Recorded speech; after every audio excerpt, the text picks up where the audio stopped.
Hello students, welcome to this video. इस video में हम देखने वाले हैं मासिक मूल्यांकन माह अगस्त का कक्षा 9वीं का हिंदी विषय का। ठीक है, तो चलिए संपूर्ण क्वेश्चन देखेंगे, इनके अच्छे से प्रैक्टिस कीजिए। आपकी आने वाली जो त्रैमासिक परीक्षा है उसके लिए बहुत ही इंपॉर्टेंट ये सभी क्वेश्चंस रहने वाले हैं। आंसर के साथ पूरा बताऊंगा, तो सभी क्वेश्चंस को कंप्लीट आपको करना है अभी से, जिससे आपकी आने वाली त्रैमासिक परीक्षा में आप बेहतर प्रदर्शन कर पाएँ। क्वेश्चंस यहाँ पर देखिएगा। पहला क्वेश्चन है सही विकल्प के अंदर, झूरी के साले का क्या नाम था। तो देखिएगा, झूरी के साले का नाम था गया। ठीक है, तो इसमें आपको थर्ड ऑप्शन सा नंबर लगा लेना है, ये आपका करेक्ट आंसर इसमें हो जाएगा। और अभी मैं कॉपी में लिखने का तरीका भी बताऊंगा कि कैसे आपको इसके आंसर नोट करना है, लिखना है आपकी उत्तर पुस्तिका में। झूरी ने दोनों बैलों को कहाँ भेज दिया था, तो उसने अपने ससुराल भेज दिया था। उसके बाद देखिए, दो वर्णों के मेल से होने वाले परिवर्तन को क्या कहते हैं। तो दो वर्ण जब मिलते हैं तो इससे जो परिवर्तन उत्पन्न होता है इसे संधि कहते हैं। और यहाँ पर यदि वर्ड की जगह शब्द होता, दो शब्दों के मिलने से जो विकार उत्पन्न होता है वो समास कहलाता है। ठीक है, अंतर अलग अलग है, मतलब दोनों में। सही जोड़ी का मिलान करना है। देखिए, सही जोड़ी आपकी इस प्रकार से रहने वाली है। तो देखिए, त्रिफला क्या होता है। त्रिफला होता है तीन फलों का समूह। ठीक है, त्रिफला तीन फलों का समूह होता है। मनोरथ में यहाँ पर विसर्ग संधि हो जाएगी। इंद्र का पर्यायवाची हो जाएगा सुरपति एंड वी ही भर। ठीक है, ये क्या है, ये आपके निपात शब्द हो जाएंगे।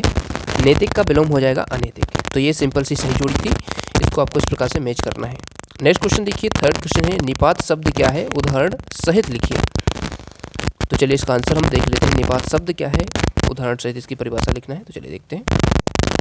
तो देखिएगा, इस प्रकार से आपको पूरा आंसर लिखना है, ये आपका कंप्लीट रहेगा। क्वेश्चन नंबर थर्ड जो है हम देख रहे हैं, निपात शब्द क्या है। तो यहाँ से डालेंगे निपात शब्द, किसी बात पर जोर देने या उसे प्रभावी बनाने के लिए जिन शब्दों का इस्तेमाल किया जाता है उन्हें निपात शब्द कहते हैं। जैसे कि तक, मत, हाँ, भी, ही। जैसे कि मुझे वहाँ तक छोड़ दो, तो उस बात पर जोर दिया जा रहा है तक के माध्यम से। ठीक है, जैसे मुझे भी चलना है, मुझे भी भोपाल चलना है, तो यहाँ पर भी आ गया। ये ऐसे निपात शब्द होते हैं। ठीक है, तो किसी बात पर जोर देने के लिए, उसे प्रभावशाली बनाने के लिए जिन शब्दों का इस्तेमाल होता है उन्हें हम निपात कहते हैं। ठीक है, तो ये कुछ उदाहरण दिए हैं, इनको आप याद रखें। उसके बाद थर्ड क्वेश्चन हो गया हमारा। फोर्थ क्वेश्चन देखते हैं। क्वेश्चन नंबर फोर्थ है संधि की परिभाषा एवं प्रकार लिखिए। तो देखिएगा, संधि की परिभाषा और प्रकार। संधि क्या होती है, दो या दो से अधिक वर्णों के मिलने से उत्पन्न विकार संधि कहलाता है। दो वर्ण जब मिलेंगे तो उससे जो उत्पन्न विकार होगा वो संधि कहलाता है। जैसे कि विद्या प्लस आलय, तो क्या हो जाएगा, विद्यालय। ठीक है, तो ये आपका विद्यालय बन जाएगा। ठीक है, विद्यालय। तो इससे दो वर्ण यहाँ पर मिले, विद्या मिला और आलय मिला, तो इससे क्या बन गया, विद्यालय बन गया। ये विकार उत्पन्न हो गया, तो ये हो जाता है हमारा संधि। ठीक है, संधि तीन प्रकार की होती है, स्वर संधि होती है, व्यंजन संधि होती है, विसर्ग संधि होती है। ठीक है, स्वर संधि, दीर्घ स्वर संधि होती है। ठीक है,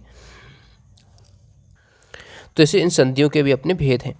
तो इस प्रकार से मुख्यतः तीन आप याद रखें, स्वर संधि, व्यंजन संधि, विसर्ग संधि। उसके बाद देखिए चौथा क्वेश्चन हो गया। पांचवा देखते हैं। पांचवा क्वेश्चन क्या पूछ रहा है, मुहावरे एवं लोकोक्ति में अंतर लिखना है।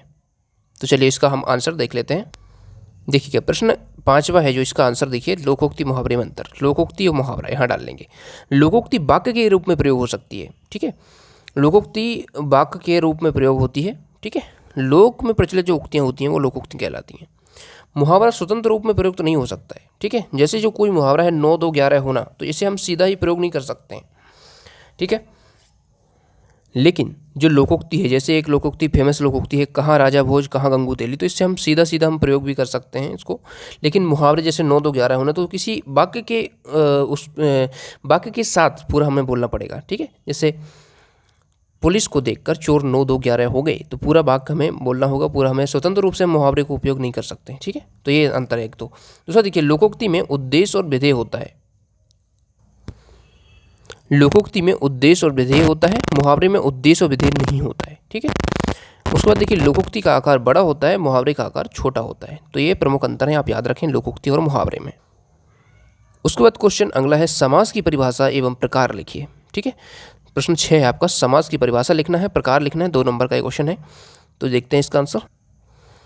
तो देखिएगा, समास की परिभाषा, दो या दो से अधिक शब्दों के मेल से बना एक सार्थक या सार्थक तथा नवीन शब्द समास कहलाता है। ठीक है, यहाँ पर समास के कई प्रकार होते हैं, हमें भेद भी हमसे पूछा है क्वेश्चन में, तो हम भेद भी देखते हैं। समास के भेद देखिए, एक तो अव्ययीभाव समास होता है, तत्पुरुष समास होता है, कर्मधारय समास होता है, द्विगु समास होता है, द्वंद्व समास होता है और बहुविधीय समास होता है। ठीक है, तो ये आप देख सकते हैं समास के 6 भेद हो जाएंगे और इनको आपको सबके उदाहरण आपको याद होना चाहिए। ठीक है, उसके बाद देखिए अगला क्वेश्चन हमसे क्या पूछ रहा है। प्रश्न 6 हो गया। प्रश्न 7 हमसे लास्ट क्वेश्चन जो पूछ रहा है, अपने विद्यालय के प्राचार्य को शाला शुल्क से मुक्ति हेतु आवेदन पत्र लिखना है। ठीक है, तो ये शुल्क मुक्ति का आवेदन पत्र आपको अच्छे से याद कर लेना है। एक तो छुट्टी का आपको होना चाहिए, दूसरा आपको स्थानांतरण प्रमाण पत्र के लिए होना चाहिए और शुल्क मुक्ति। ये 3 से 4 हैं जो आप याद कर लेते हैं तो एक ना एक आपका एग्जाम में जरूर आएगा। अपने परीक्षा परिणाम की जानकारी देते हुए अपने मित्र को एक पत्र लिखना है, ये पत्र भी आता है। ठीक है, तो मैं आपको अभी इसमें ये शाला शुल्क मुक्ति हेतु आवेदन पत्र जो लिखना है, कैसे लिखना है इसको बताता हूँ पहले। तो देखिए प्रश्न आपका 7वां है। तो देखिए इसमें कुछ माइनर चेंजेस करना है इस आंसर में, मैं आपको बता देता हूँ। प्रति, सबसे पहले प्रति लिखना है, किसको आप लिख रहे हैं, श्री प्रधान अध्यापक महोदय। यहाँ पर प्राचार्य महोदय भी लिख सकते हैं आप ऐसे। ठीक है, या प्रधान अध्यापक। उसके बाद शासकीय उच्चतर माध्यमिक विद्यालय देवास, यहाँ पर आपको अपनी स्कूल का नाम डालना है। ठीक है, यहाँ पर जो भी आपका स्कूल है वो डालना है और यहाँ पर पूरा एड्रेस लिख देना है आपको। उसके बाद विषय में हमें लिखना है शाला शुल्क माफ़ करवाने हेतु।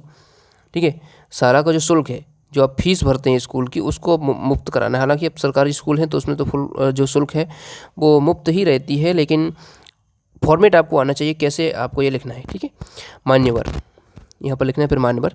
सविनय निवेदन है कि मैं आपके विद्यालय में कक्षा, यहाँ पर देखिए 12वीं लिखा है तो आपको यहाँ पर 9वीं कर लेना है। 9वीं यहाँ पर देखिए छात्रा है तो आपकी छात्रा हूँ लिख सकते हैं, छात्र हैं तो का छात्र हूँ लिख सकते हैं। ठीक है, मेरी आर्थिक स्थिति अच्छी नहीं है, मेरे पिताजी के पास ज़मीन है जिसकी वार्षिक आय 3000 रुपये है। इतने कम पैसों में हम अपना घर कठिनाइयों से चलाते हैं और मेरे 2 भाई बहन और हैं जिनका शिक्षण शुल्क भी देना होता है।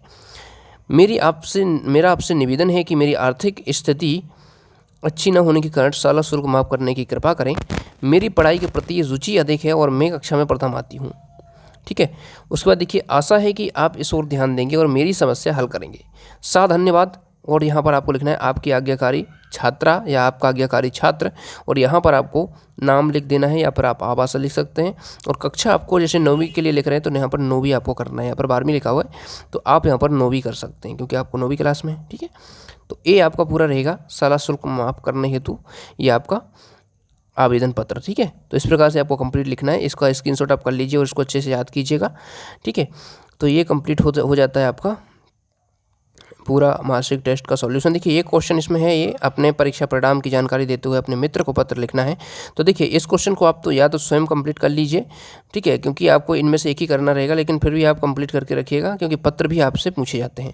तो इस प्रकार से संपूर्ण सॉल्यूशन मैंने आपको बता दिया है। यदि PDF उसका आप डाउनलोड करना चाहते हैं तो हमारे टेलीग्राम चैनल का लिंक डिस्क्रिप्शन में है, उसको ज्वाइन कर लीजिए। साथ ही वहाँ पर जाके आप देख सकते हैं, वहाँ पर PDF आपको प्राप्त करा दिया जाएगा। ठीक है, चलिए मिलते हैं नेक्स्ट वीडियो में। Thanks for watching.